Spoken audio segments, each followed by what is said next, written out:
Lu pernah nggak sih malam-malam rebahan tapi pikiran nggak bisa diem? Mikirin cicilan rumah yang kayaknya nggak kelar-kelar.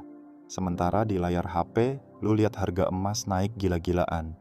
Terus tiba-tiba otak lu nyeletuk, apa gua jual aja ya rumah ini terus pindahin semua ke emas? Santai, lu nggak sendirian bro. Sekarang jutaan orang lagi ngerasain dilema yang sama. Satu sisi katanya properti itu aset paling aman lawan inflasi. Tapi di sisi lain, semua orang teriak, pegang emas bro, itu satu-satunya pelindung pas ekonomi hancur. Jadi, yang bener mana nih? Rumah atau emas yang bakal hancur duluan? Aset mana yang sebaiknya lu hindarin sebelum 2030 datang kayak tsunami finansial? Nah, di video ini gue bakal bongkar semuanya. Kita nggak akan bahas yang aman-aman, kita bahas yang real. Gue bakal tunjukin data, skenario terburuk, dan siapa yang bakal kejedot duluan kalau krisis beneran datang. Dan spoiler dikit, jawabannya bukan rumah dan bukan juga emas. Tapi sebelum kita mulai, gue minta satu hal. Klik dulu tombol subscribe, nyalain loncengnya biar lu nggak ketinggalan insight kayak gini. Karena yang bakal gue bahas ini bukan teori asal comot. Ini semacam cheat code finansial yang nggak pernah diajarin di sekolah manapun. Udah? Sip, kita lanjut. Sekarang coba kita mundur dikit. Kenapa sih banyak orang yang tiba-tiba mulai mikir buat jual rumah? Padahal dulu itu impian semua orang, punya rumah sendiri, biar nggak ngontrak selamanya. Masalahnya simple, harga rumah udah lari jauh banget. Di pinggiran Jakarta aja, kayak Serpong atau Bekasi, naiknya bisa 300-500% dalam 10 tahun. Gila kan? Tapi sekarang coba lu tanya diri sendiri, gaji lu naik segitu juga enggak? Jawabannya hampir pasti, enggak. Generasi orang tua kita dulu bisa beli rumah dari gaji PNS atau kerja kantoran biasa. Sekarang, UMR ngelawan harga rumah miliaran. Akhirnya, pilihan yang tersedia cuma satu, ngutang lewat KPR. Dan disitulah jebakannya mulai. Kita bangga punya rumah tapi lupa kalau rumah itu belum benar-benar punya kita. Yang punya itu bank.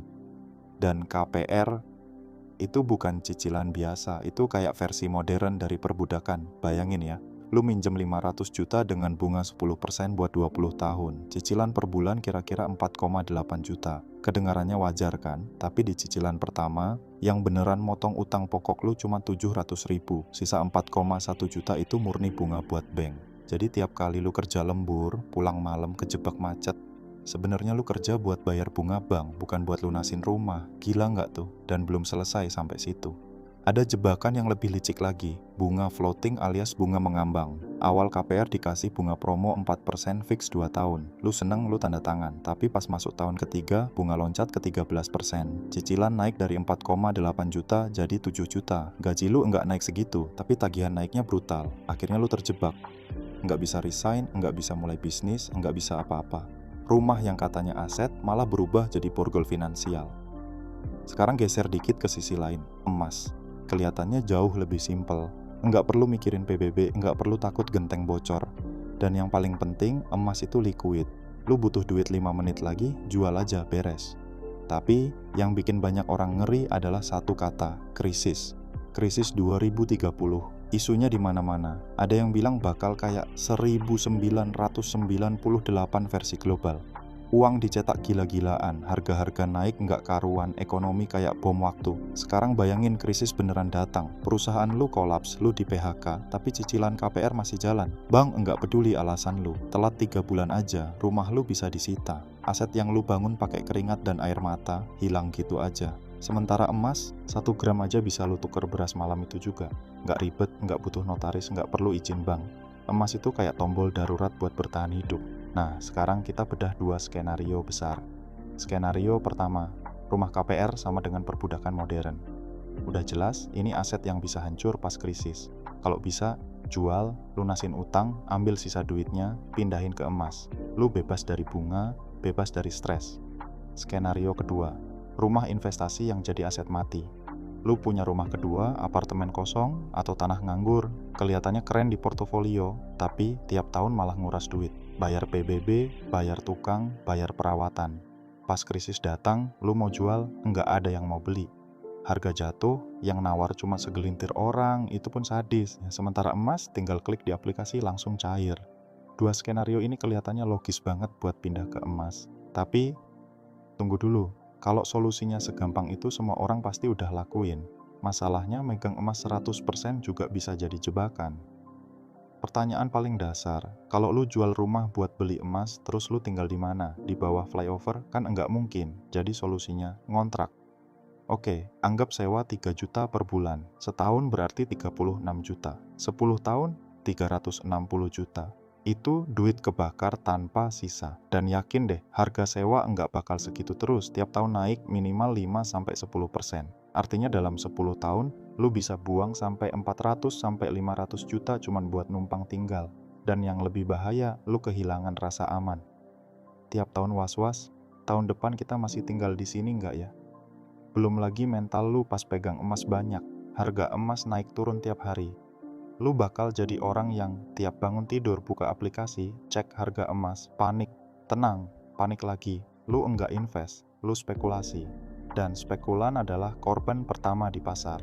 Sementara rumah, walaupun ribet dan enggak liquid, punya satu nilai, ketenangan. Lu enggak perlu cek harga tiap hari. Lu tidur tenang, anak lu punya kamar sendiri. Itu yang nggak bisa dikasih sama tumpukan emas di brankas. Jadi balik lagi ke pertanyaan besarnya, aset mana yang bakal hancur di 2030? Jawabannya, bukan rumah, bukan emas. Yang bakal hancur adalah aset yang lu beli pakai utang berbunga tinggi dan aset yang enggak bisa lu cairin pas lu butuh. Masalah utamanya bukan jenis asetnya, tapi cara mainnya. Bukan rumah versus emas, tapi utang versus likuiditas. Nah, sekarang gue kasih playbooknya. Strategi bertahan hidup menuju 2030. Nomor 1, jangan jual rumah utama tapi buru-buru lunasin KPR-nya. Fokus habisin utang. Bonus kantor, kerja sampingan, jual barang nganggur, semua tembak ke pokok utang. Karena rumah yang lunas itu benteng paling kuat pas krisis. Biarpun dunia jungkir balik, lu tetap punya tempat buat pulang. Nomor 2, tetap beli emas, tapi dari uang dingin. Jangan ngutang buat beli emas, beli kecil-kecil tapi rutin. 0,1 gram sebulan pun enggak masalah, asal konsisten. Emas itu bukan buat gaya, tapi buat tameng darurat. Nomor 3, ubah aset mati jadi produktif. Lu punya ruko kosong, sewain. Tanah nganggur, jadikan lahan parkir. Rumah kosong, kos-kosan aja. Cash flow dari situ bisa lu putar lagi buat beli emas. Itu namanya aset kerja buat lu, bukan makan duit lu. Jadi kesimpulannya bro, yang bakal hancur di 2030 bukan rumah atau emas. Yang hancur itu strategi yang salah, yang penuh utang, yang enggak punya cadangan tunai.